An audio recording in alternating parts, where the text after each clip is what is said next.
Halo, Assalamualaikum warahmatullahi wabarakatuh. Hari ini saya ingin berbagi cerita sedikit, bagaimana kita membuahkan anggur yang ada di dalam pot ya teman-teman. Ini adalah contoh hasilnya. Ini kalau dilihat buahnya ini sangat banyak sekali teman-teman. Ini, hmm,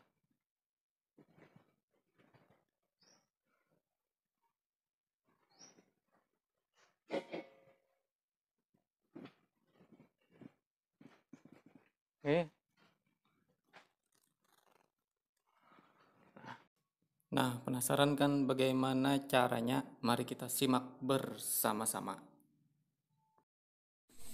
Nah, kebetulan teman-teman, saya ini sekarang udah agak males ya nyari media, jadi saya lebih suka langsung beli saja yang sudah jadi.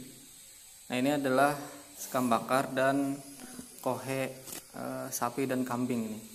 Ini udah campur.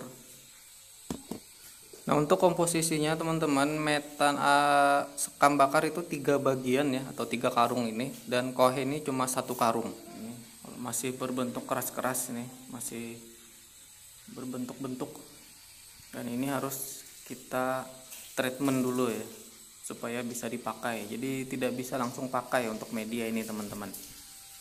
Jadi ketika kita tanam itu bibit juga akan tumbuh bagus.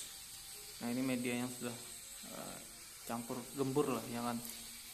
Nah, ini kita lihat nih, pucuknya juga bagus kan. Nah, ini gembur, poros. Nah, untuk treatment pertama, setelah saya membeli media tanam ini ya teman-teman, ini biasanya saya siram menggunakan H2O2 atau hidrogen peroksida seperti ini. Ini kemarin ini saya beli yang 50%. Jadi 50% itu semakin tinggi, maka kadarnya kan semakin kuat juga, semakin tinggi. Lumayan lah, semakin hemat lah. Ini biasanya dijual di toko-toko kimia atau di toko-toko online juga banyak teman-teman. Nah, untuk penggunaannya biasanya ini saya sekitar 4 tutup botol ini saya larutkan dengan air sekitar ini penyiram 9 liter teman-teman.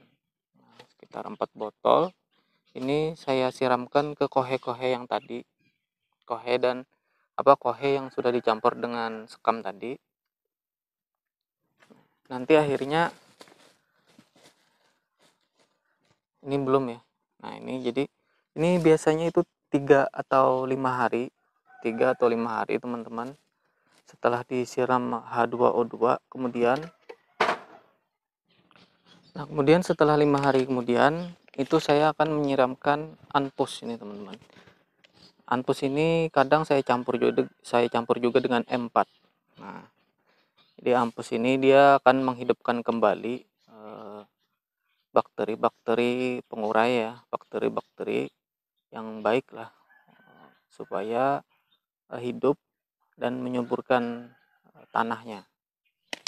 Nah, kemudian ini juga banyak sih sebenarnya kandungannya teman-teman, kandungan lainnya nih.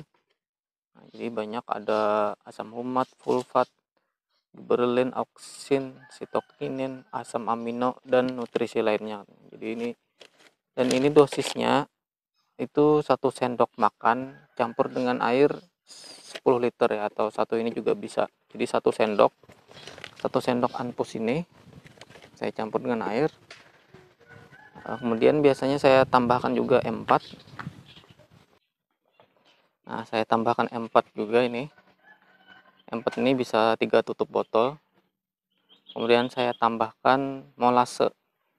Molase bisa 2 tutup botol, atau kalau nggak ada molase bisa dengan air gula. Nah, biasanya kohe yang sudah kita fermentasi itu dia akan bentuk seperti ini teman-teman. Ini hancur ya, gembur, udah jadi seperti tanah. Ini dingin ya teman-teman. Jadi kohe sapi dan kambing yang kita beli itu dia akan hancur seperti ini setelah treatment tadi. Nah, biasanya saya sendiri pun tidak perlu menunggu hancur, kadang setengah bulan udah bisa dipakai. Tetapi dalam artian kita saya beli yang udah jadi ya, jadi bukan yang langsung segar. Kalau segar mungkin agak lama, mungkin 1 bulan teman-teman. Nah jadi ini udah untuk media ya teman-teman ya. Untuk media-media ini saya rasa adalah kunci utama dalam menanam anggur agar berhasil berbuah banyak. Kemudian yang kedua adalah bibit teman-teman. Nah jadilah bibit yang segar, pucuknya aktif ya. Itu dia kalau bibit itu pucuknya aktif, itu dia pertumbuhan biasanya juga cepat dibanding yang pucuknya stuck. Nah pucuk yang stuck itu dia akan lambat. Selain itu cari yang anggurnya itu lebih mudah berbuah atau genjah. Ada di playlist sebelumnya ya, di video sebelumnya, jenis-jenis anggur yang genjah. Nah itu bisa teman-teman pilih atau ditanam ya, di koleksi, karena semakin dia cepat berbuah pastinya itu akan menambah semangat kita ya kan. Nah kemudian yang selanjutnya adalah pemupukan. Saya rasa pemupukan ini adalah salah satu hal pendorong ya untuk pertumbuhan anggur kita itu cepat, sehingga kita juga bisa cepat membuahkan anggur. Yang biasanya saya gunakan adalah di sini saya menggunakan air ya, pastilah air ya kan. Ini yang tadi sekitaran 9-10 liter. Nah, kemudian di sini saya menggunakan NPK 16 ini ya, 16 16 16, dan saya campur dengan ini asam humat. Nah, jadi misalnya ini biasanya NPK-nya 1 sendok. Kemudian ini asam humat juga 1 sendok, teman-teman. Nah, ini untuk satu tanaman itu biasanya 2 gayung ya. 2 gayung itu ya mungkin kalau ini bisa untuk 4 tanaman. Jadi 4 pot ya, bisa untuk 4 pot satu ini. Ini kita siram seminggu sekali. Bisa juga kalau seminggu 2 kali juga bisa, tapi dosisnya dikurangin. Itu kalau mau seminggu 2 kali, kalau rajin ya. Tapi kalau santai ya seminggu sekali lah kita pupuk. Seminggu sekali kita pupuk anggur kita.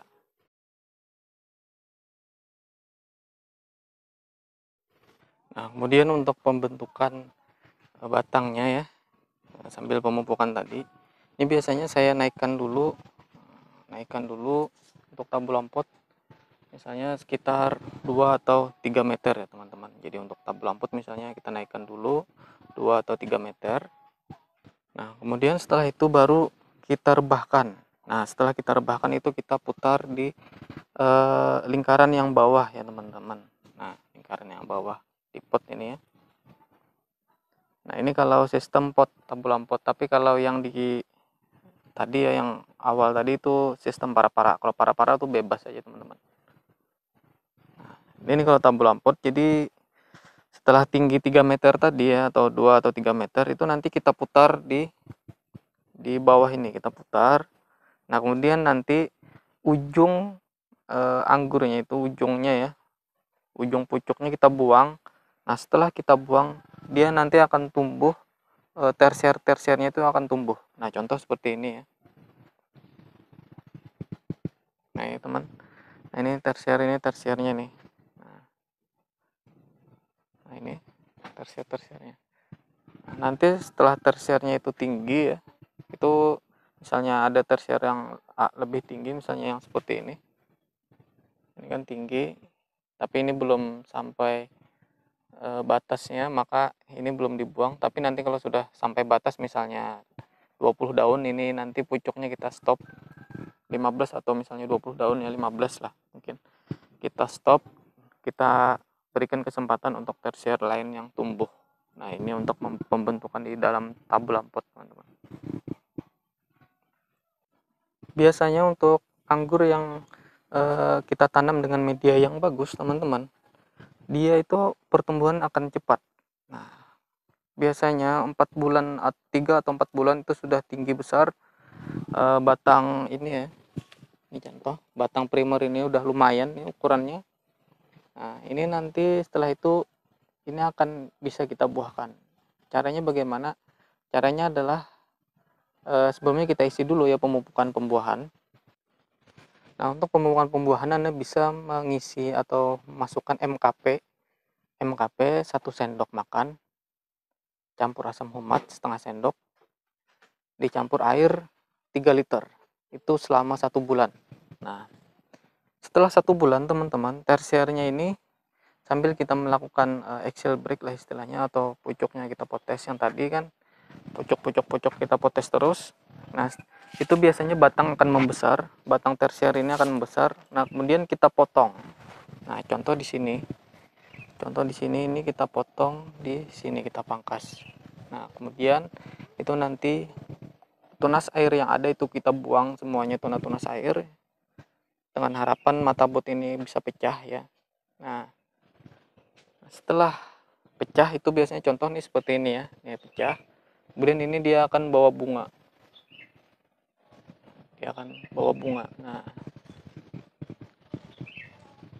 Nah ini bawa bunga.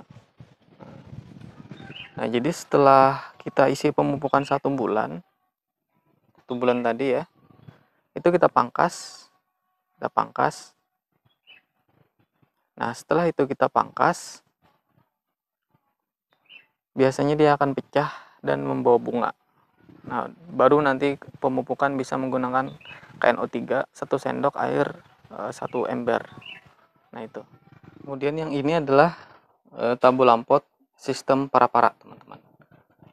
Kenapa disebut para-para ya? Nah, karena dia di atas seperti ini. Nah, ini namanya para-para. Untuk pembentukannya bagaimana?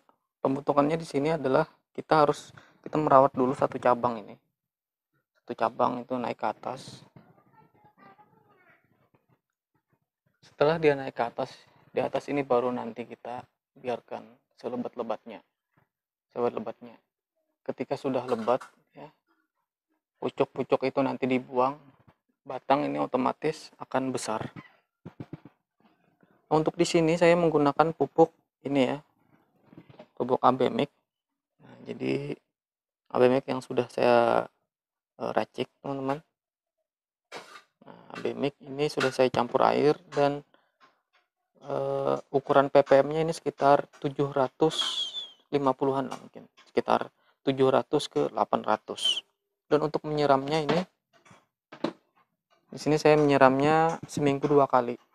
Kalau di sini saya nyiram itu sekitar 2 gayung. 2 gayung itu kita siram misalnya hari Senin dan hari Jumat ya. Jadi ini saya siram seminggu itu 2 kali, teman-teman. Nah, dan hari lain tetap saya siram air biasa. Karena ini kan dia udah besar akar banyak. Kalau kurang air dia akan layu. Tapi kalau masih kecil ya cukuplah seminggu 2 kali itu. Nah, ini pupuk yang saya pakai itu, Bemik itu. Ini kebetulan saya juga jualan juga, teman. Jadi 2 ini kita campur ya. 2 ini kita campur, saya jualan, tapi ini untuk kadang pengiriman daerah Kalselteng aja, teman-teman. Jadi di luar itu kan cairan ini tidak boleh ya kalau keluar wilayah. Jadi untuk pengiriman via darat. Nah, jadi untuk pemupukan ini ya, teman-teman. Ini bahkan sampai panen itu terus dipupuk. Perlakuannya bagaimana nanti setelah panen? Setelah panen ini kita kita panen ya, nanti kita istirahatkan itu anggur ini, tidak kita buahkan dulu selama 1 sampai 2 atau 2 bulan kita istirahatkan ya. Nah, setelah itu baru pangkas lagi. Pangkas biasa bisa pruning atau potes pucuk, itu disisakan 4 mata tunas atau 4 daun ya, teman-teman. Itu bagus, sedang. Nah, itulah teman-teman tips atau sedikit cerita dari kami bagaimana kami yang membuahkan anggur di dalam pot, yang mana dengan keterbatasan lahan atau tidak ada tanah ya, kita bisa menanam di dalam pot dan kita bisa membuahkannya dengan banyak. Kalau kita ikuti teknik dan cara-caranya ya, atau bagaimana lah kita supaya anggur itu subur Semoga bermanfaat. Akhirul kalam, wassalamualaikum warahmatullahi wabarakatuh.